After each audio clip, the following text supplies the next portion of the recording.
Human Society in Ethics and Politics by Bertrand Russell.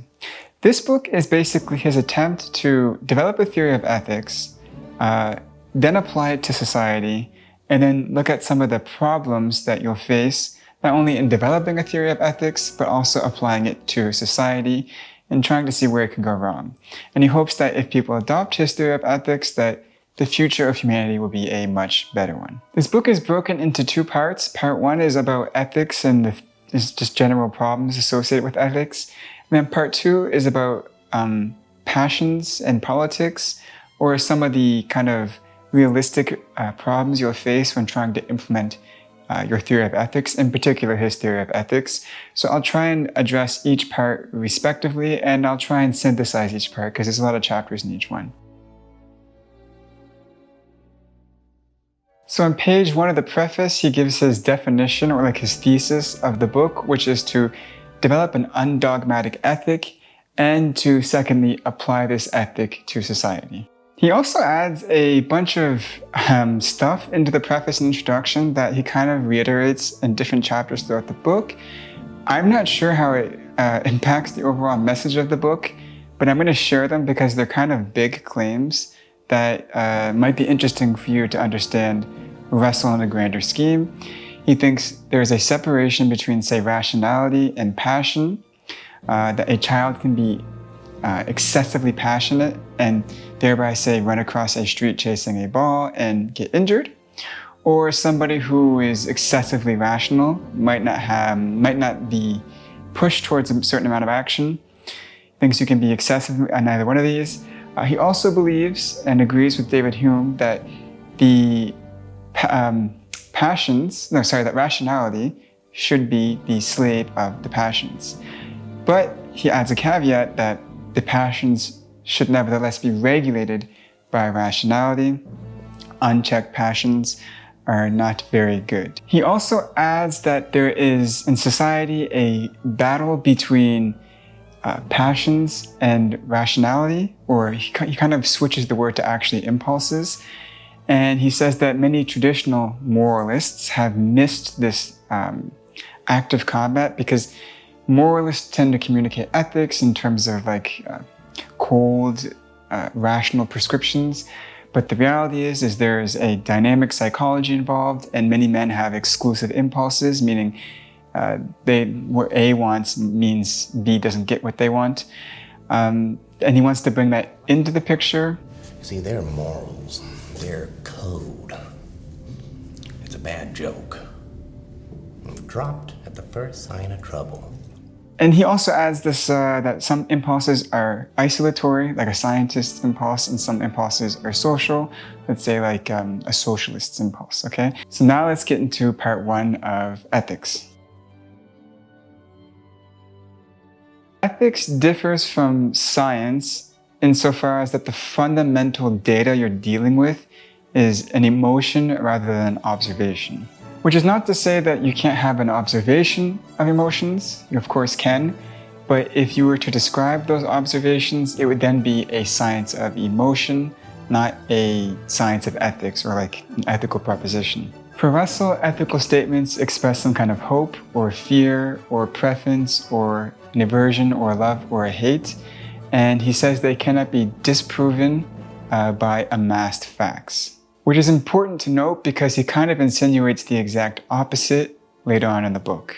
So it's important to note that he makes that claim. Now he makes the further point that emotion is so essential for ethics that if you consider a world of material, like a material world without any beings, that there is no such thing as good or bad. The categories of good or bad wouldn't make any sense in a strict materialistic world.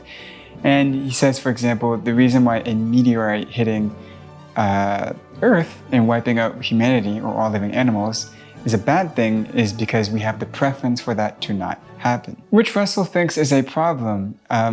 What this means is that if we can do this thing called ethics, then the kind of data you deal with in science and the kind of data you deal with in ethics is going to be different, and you can't subject the data in ethics to the same processes that you would have subjected your data in science to. So for Russell, he actually says that to some extent, ethics is a matter of subjectivity.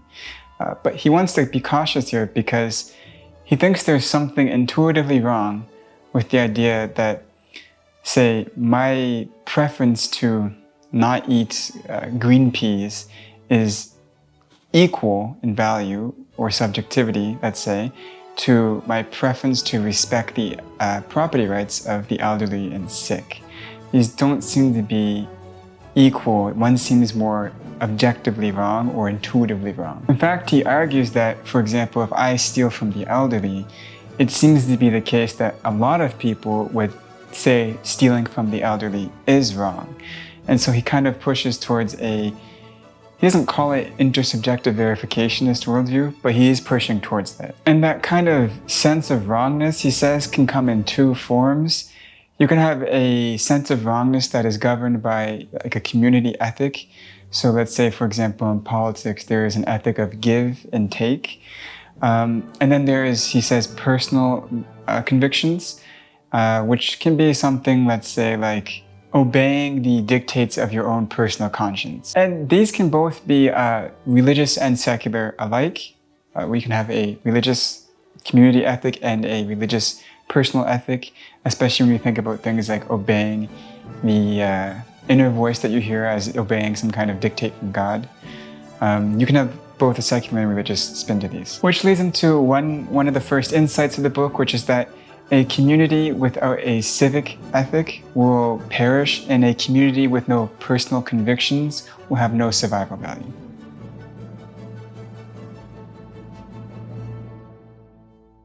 Now Russell gets to the problem of moral relativism, and he talks about, for example, how some communities will have moral codes that other communities do not have, and these moral codes oftentimes themselves do not actually have a means to resolve the discrepancies between one another's moral codes.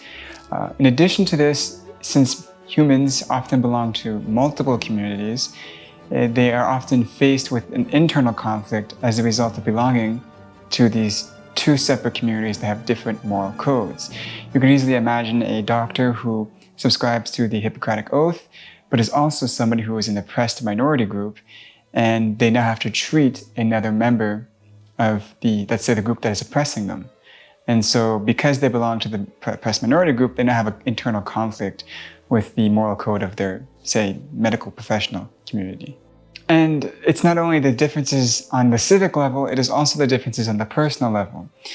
Some individuals might be of the belief that it is okay to steal, and some individuals might be of the belief that it is always immoral to steal. Some people might be of the belief that it is okay to lie, and others might be of the belief that it is never okay to lie. As an attempt to remedy this kind of relativism, he says that we should get rid of the idea of right and wrong. He hasn't done that for a long time because he brings it back very soon. So let's get rid of the idea of right and wrong, and let's adopt the idea of good and bad. And what is good is something that is desired for its own sake, and what is bad is something that is not desired for its own sake, or is, maybe you could say, rejected for its own sake. To give a little bit of clarification to this, he says that a man may drink wine for its own sake, not its disagreeable effects, which makes the wine good, and a person may take medicine that tastes really disgusting, but it has good effects, but you're not taking the medicine for its own sake, you're looking for the effects. He says that you can look for something for its own sake, or you can look for the effects for its own sake. So it doesn't necessarily have to be exclusive, it could be one or the other. But now Russell does something that I spent like an hour and a half to 2 hours trying to understand. I can't defend it for the life of me, which is he completely redefines the notion of good. His new notion of good is the satisfaction of desires, and when I try and make that mend well with the definition of desiring something for its own sake, I either get a redundancy or I get an incompatibility. You could say whatever I desire is what I value for its own sake, or whatever I value for its own sake is whatever I desire. It seems a bit redundant. Or then you could say I desire something not for its own sake, and since the satisfaction of desires is good, that means satisfying something that I desire, not for its own sake, would be good. That comes to the further clarification could be given, but it seems to me that this was a completely unnecessary shift, and so I will instead stick from here on out with the steelman position, which I believe is the satisfaction of desire, which is a pretty decent definition of good. Just so he can steelman himself, he also provides a little bit of an argument after this and says that the satisfaction of desires is a good definition because eating 12 chocolates for yourself obviously is not going to bring as much desire satisfaction in the world if you would have distributed those 12 chocolates, say, to 12 different children, just the basically diminished returns argument. And so you get a higher level of satisfaction of desires by distributing the chocolates than eating them, which he thinks is a very pro-social notion of good. And so now, after getting rid of the idea of right and wrong, he brings it back and says, right conduct is the conduct which maximizes good, which just means brings about the greatest level of satisfaction of desires.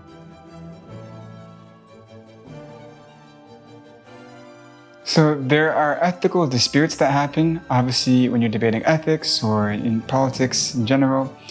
And he believes that these can be categorized into 3 types of problems. One problem is a dispute between means, and he doesn't think that that is an ethical dispute.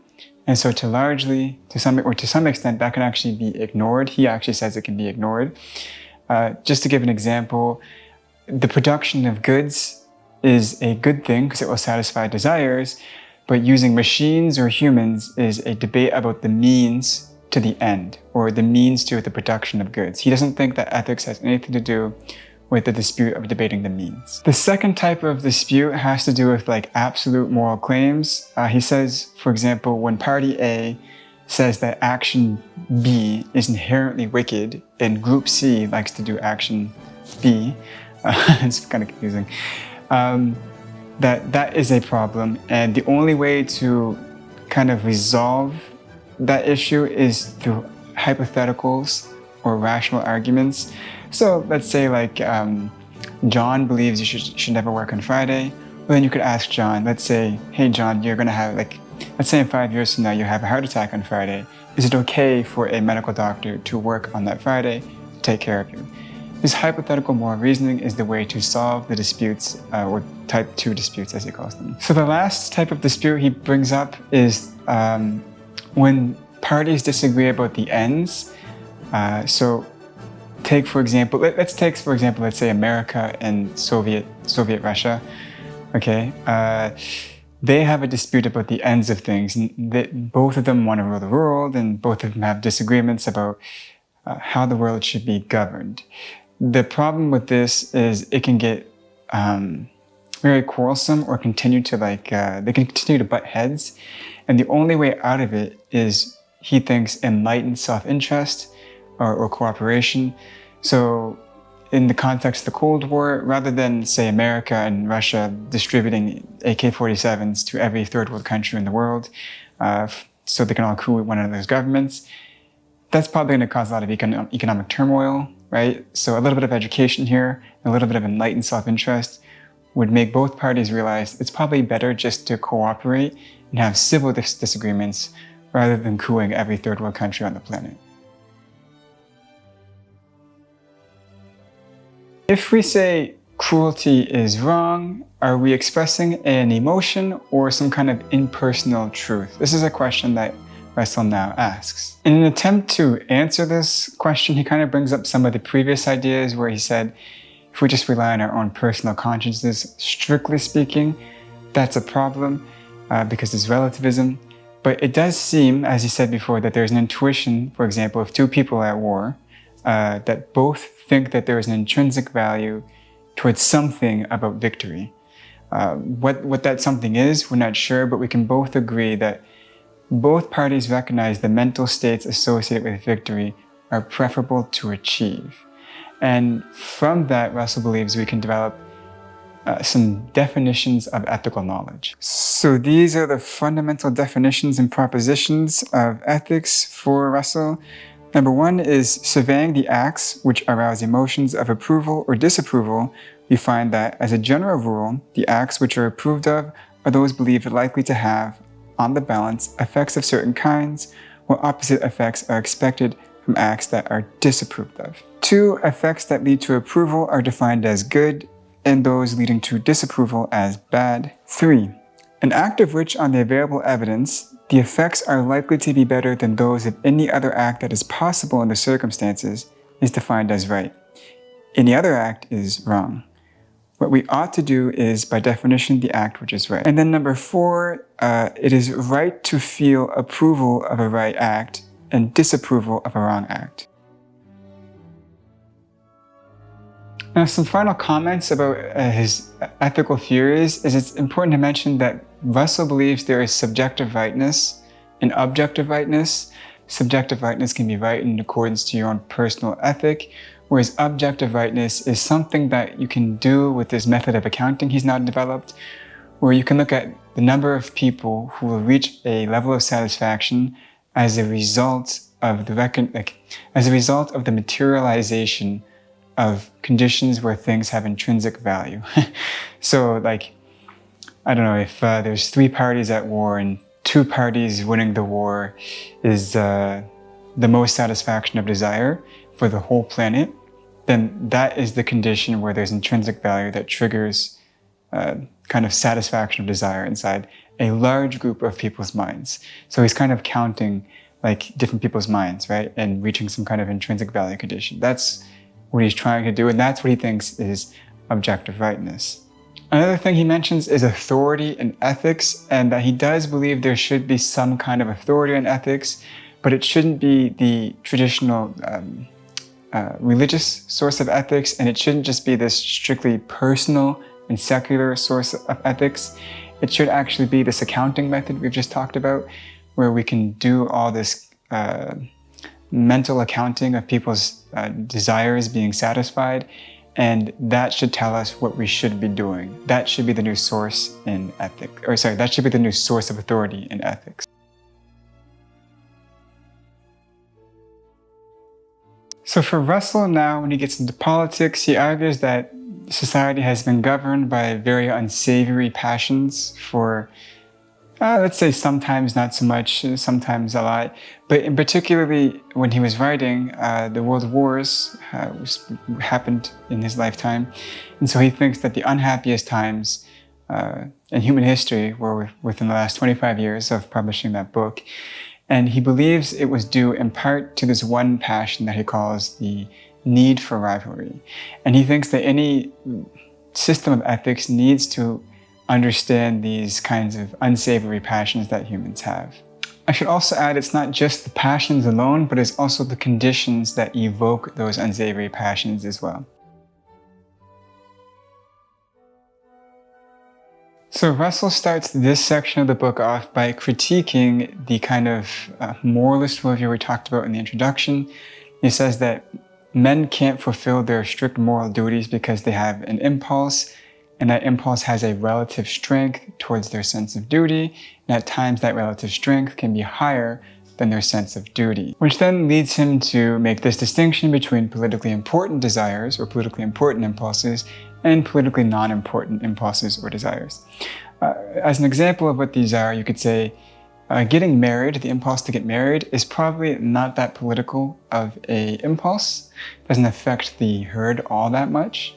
And then let's say the desire to build a theater in your backyard is a fairly political impulse because it's going to impact probably the entire block that you live on. So now we get a kind of the psychological stuff that Russell spent the first half of the book talking about, and he tries to categorize what he thinks are politically important desires. The first one being the need for necessities, so things like security, food, and shelter. The problem with this desire is that even when it's satiated, men seem to not stop and continue to go on using that desire. So he says, for example, when one empire conquers another, now that they have enough food for their entire nation, they seem to want to secure even more of it.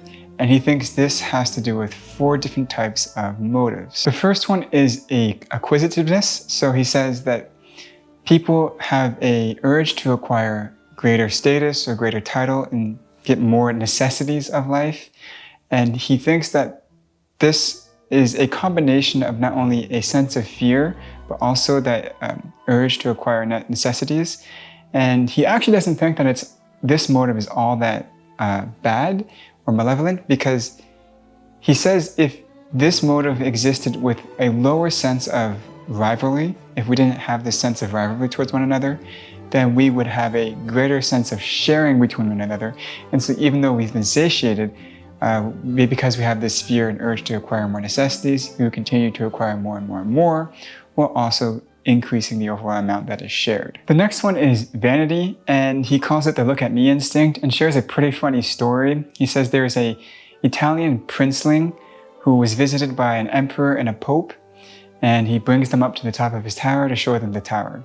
Now, this Italian princeling on his deathbed was asked if he had any regrets, and he said his only regret is that he wished he would have pushed both the pope and the emperor off the tower.